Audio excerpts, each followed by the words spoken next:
Welcome to GAC Time, where we discuss all things General Hospital. So put your feet up, get your teacups, get your snacks, and let's begin. General Hospital Daily Recap, May 4th, 2026. Let's see what our favorite bunch of characters are up to. So, guys, I had to take out a pen, paper, put on my glasses, make sure I got all my notes for this scene. So we finally see Brennan, his confrontation with Carly. He done found out that she's cheating on him. And it's crazy because he comes in and he's like, "Where is he?" And then he starts taking Carly clothes and throwing them at her. And she was just like, "What did you do?" And he's just running around the room trying to find this person, right? So then he told her to get dressed and stuff like that. And Carly's like, "This is my house. Don't be telling me what to do." I was like, "Right, Carly?" Right? So anyway, Jack is like, "Who is it? Who is it?" So she's like, "Turn around." He turns around and he sees Valentine. Oh my goodness, right? So Valentine got a gun on him and he's just like, looking at him. So he was like, "This is who you are messing with." And then he just starts going into this whole thing and he looked like he may ball out crying and stuff. He's like, "I can't believe you did this to me. Why would you do this?" Now, there's the magic question, why?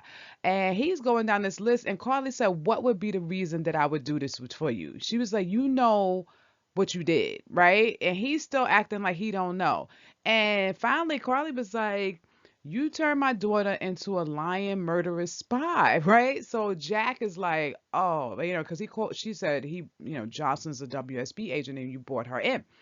So that's it for that, right? So she's like, "That's my child." She was like, she could almost forgive almost anything else, but because it was Josslyn, she can't forgive that. And I understand that, now you got her in this life and stuff like that. And Jack is over there trying to say, "Oh no, but Josslyn loves being a spy." Who cares if she loved being a spy?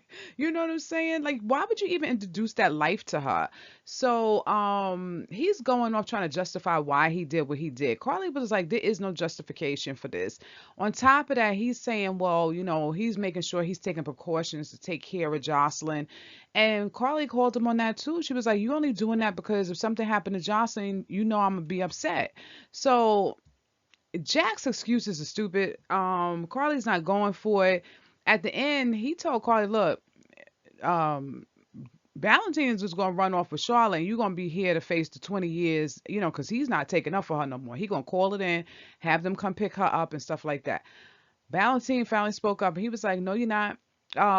Wait, before I say about that, the other funny part was when he told him about the transfer. Like, he was like, "Oh, thank you for transferring me here to Port Charles." And then Jack thought about it and he knew that that was Carly that suggested that. He was just so mad. So he's like threatening the 20 years, right? He was like, "I'm gonna let you go to prison for 20 years for harboring this fugitive." But Valentine finally said what his plan was. He was like, "You could go ahead and call." He said, "But I'm gonna call Cullum and tell him that you on to him, and he's gonna make it set you up so that you will take the fall for all of it. All this nonsense that Cullum and them is up to." And Cullum would do that. So Brennan is just looking at him. He was like, "Why would he work with you? You're a spy. You're a fugitive." He was like, "Cullum is about getting stuff done. He don't care who he working with. He's a criminal. Cullum is a criminal. He gonna work for his best interest."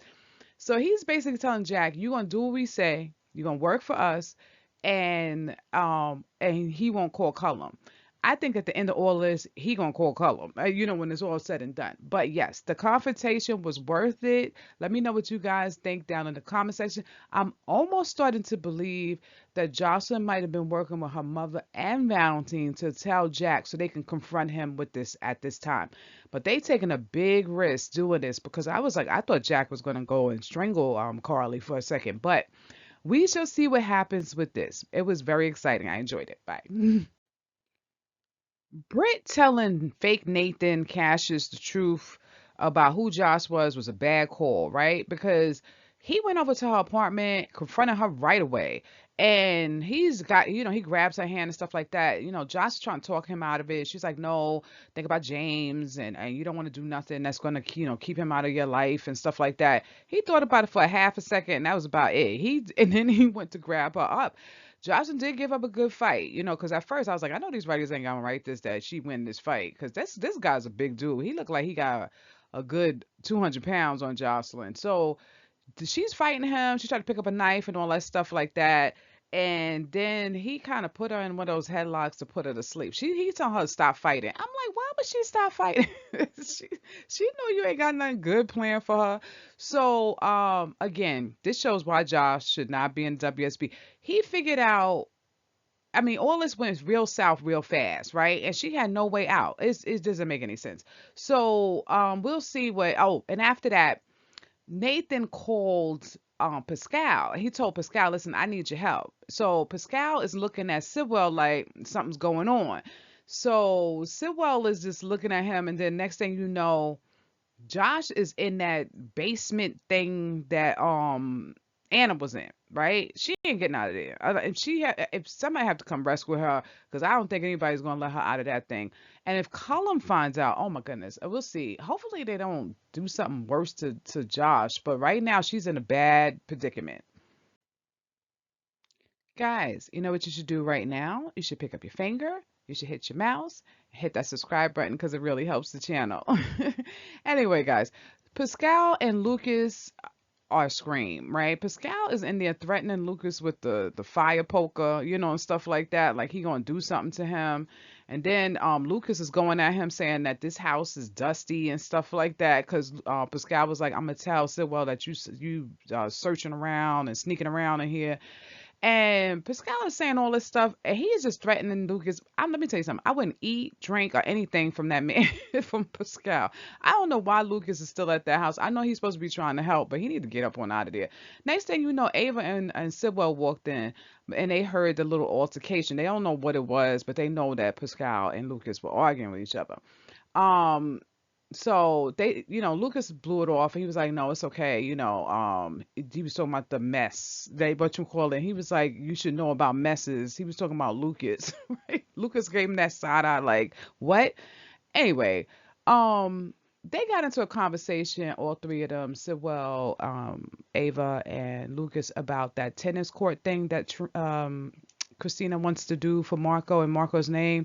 So at first, Sewell was like, I'll just pay for the whole tennis court. But Ava was kind of like, no, you kind of want to let her do it because she wanted to honor him, right? So they got off of that. But the reason why they really got off of it is because Pascal got that call from Nathan.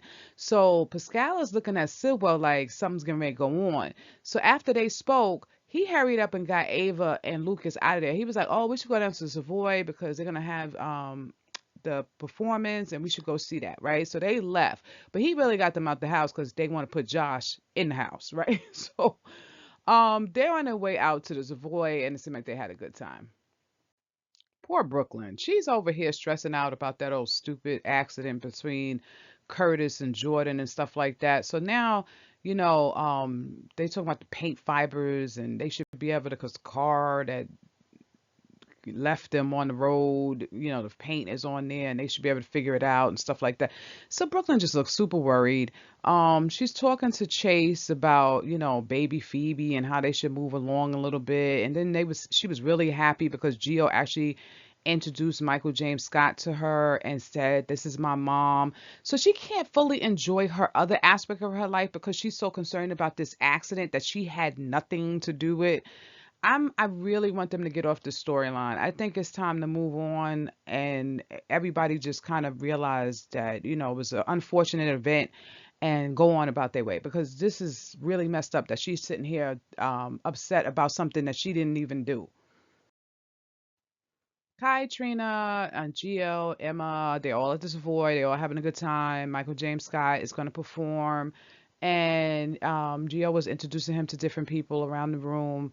And Kai is trying to convince Trina that her voice is really nice and that she needs to kind of pursue that whole saying thing and, stuff like that. But Trina's like, look, don't compare me to Michael James Scott because there's no comparison, right? Emma is working on Gio, trying to get him to, change his mind about the music thing. She was like, Michael James Scott said, anytime you want to come perform, let him know because he knows people and he could get him in there and stuff like that. And Gio's like, oh, I don't know.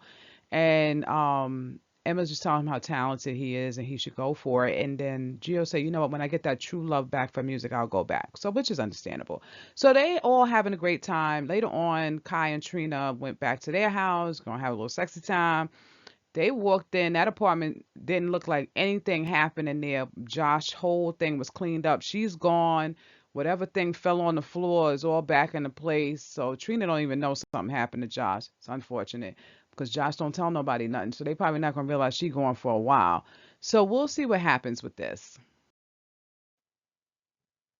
Molly and Cody were talking about the book tour, and Cody wants to go with Molly to this book tour, and Molly's on the fence because she's like, this sometime when you go on vacation with somebody, you spending a lot of times in these little rooms, you might start arguing.